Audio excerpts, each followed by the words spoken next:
Salmo 139 diz assim: Senhor, tu me sondas e me conheces, sabes quando me sento e quando me levanto, e de longe percebes meus pensamentos.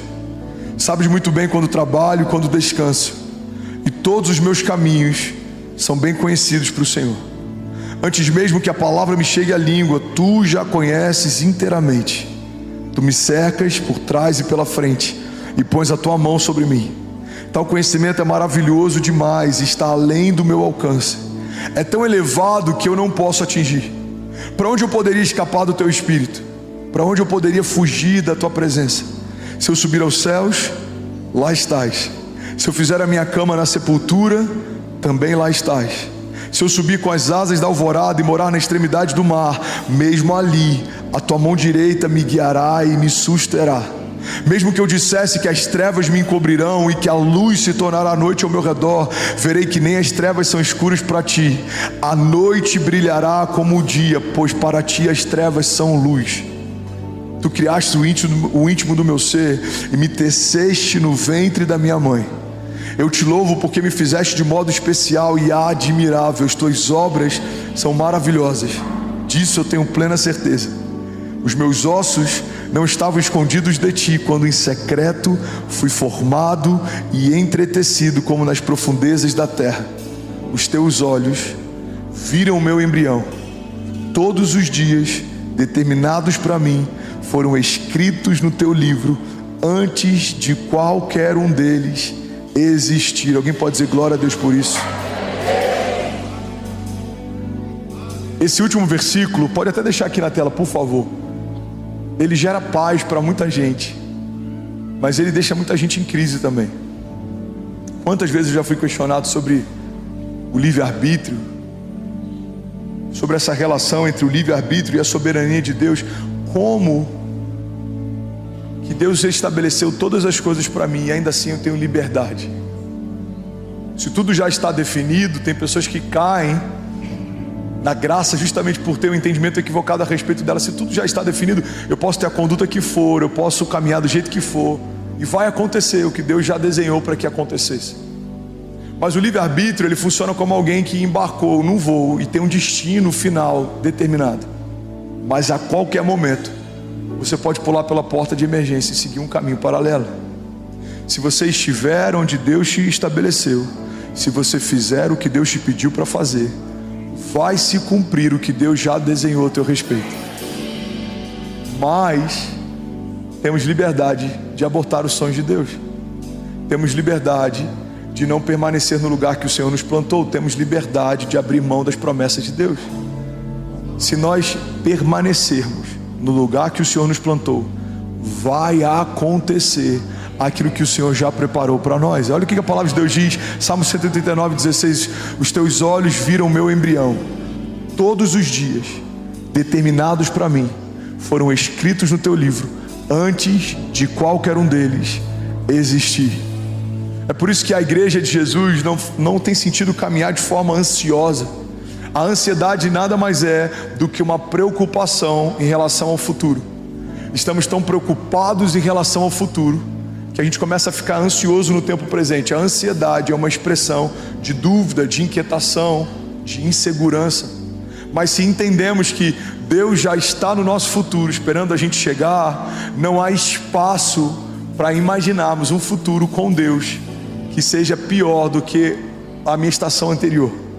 Irmão, toda nova estação que o Senhor te chama para viver, é o próprio Deus que vai te receber quando você chegar.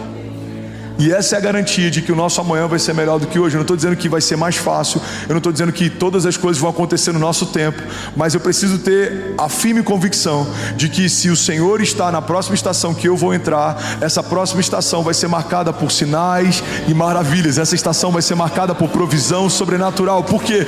Porque é isso que eu posso esperar de Deus, é isso que Ele carrega. Ele é o Deus da provisão, Ele é o Jeová Jireh, Ele é o Jeová Rafa, Ele é o Deus que cura, Ele é minha justiça, Ele é minha bandeira, Ele é minha confiança, segurança, Ele é o meu torre forte, Ele é o meu refúgio, Ele é a minha fortaleza, Ele é a minha garantia. É Ele quem fala a coisa a meu respeito quando ninguém ainda falava. É Ele quem tem pensamentos de paz mesmo que inimigos possam me cercar. É Ele quem me guarda, é Ele quem me protege. Eu estou escondido debaixo das suas asas. Então, se eu creio que Deus me chamou para uma nova estação, eu sei que o meu amanhã vai ser melhor que hoje. Por que, André? Porque o ano que vem vai ser melhor do que esse ano? Não, o ano que vem pode ser 10 vezes pior do que esse ano, mas o Deus que está me esperando na próxima estação não mudou, o seu caráter não mudou. Ele continua sendo bom, Ele continua sendo Pai, Ele continua sendo Deus, Ele continua tendo provisão, Ele continua tendo graça, Ele continua tendo milagres. Há alguém comigo aqui, pelo amor de Deus? Improváveis aos olhos dos homens não são improváveis aos olhos de Deus. Deus já desenhou coisas a seu respeito. Não estava nos meus planos Alphaville até 2022, mas já fazia parte dos planos de Deus. Não estão nos meus planos os próximos 10 anos, mas já fazem parte dos planos de Deus. O Deus que já via a Cécia antes da Cécia nascer, o Deus que já conhecia o bem antes do bem nascer, o Deus que já se relacionava com a Chloe antes da Chloe nascer. É o Deus que fez o André antes do André nascer, é o Deus que gerou a Kézia antes da Kézia nascer. Quando uma família se estabelece, é uma expressão de um projeto de Deus que já existia. Deus viu você, Deus vê você. Pega isso aqui, irmão, em nome de Jesus. Deus viu você, Deus vê você. Agora, improváveis precisam aprender a lidar com dores de crescimento. Improváveis precisam lidar com indiferença. Todo improvável ele é subjugado. Todo improvável, em muitos momentos, ele é deixado de lado. Ele enfrenta momentos de invisibilidade. Ele enfrenta momentos de indiferença.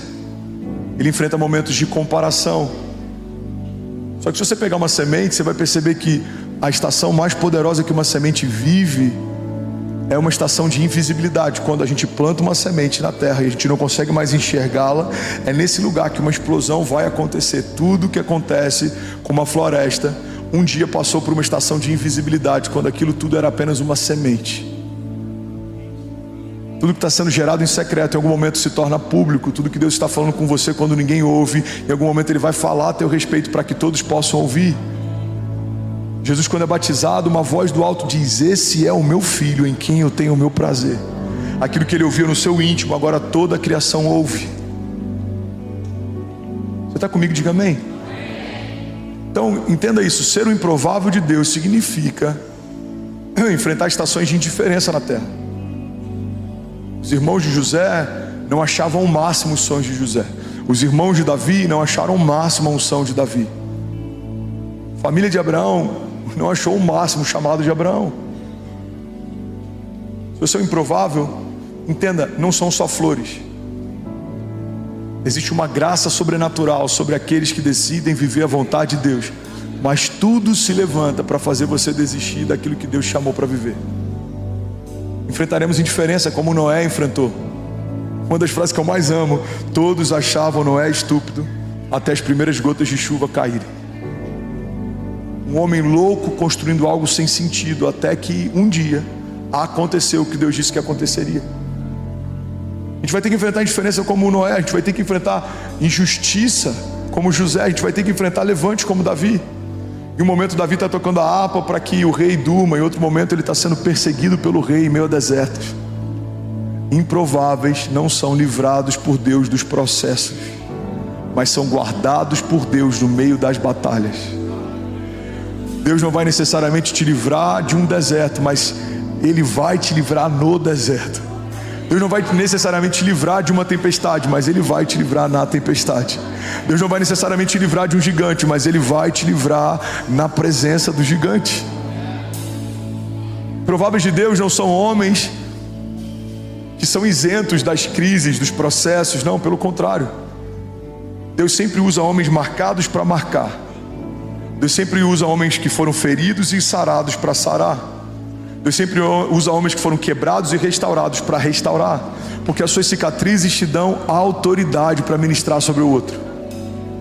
Quando alguém estiver passando uma crise de qualquer tipo, você vai falar: olha para qualquer uma das minhas cicatrizes, elas expressam o que Deus fez na minha história, e elas são uma garantia de que Deus pode fazer na sua também.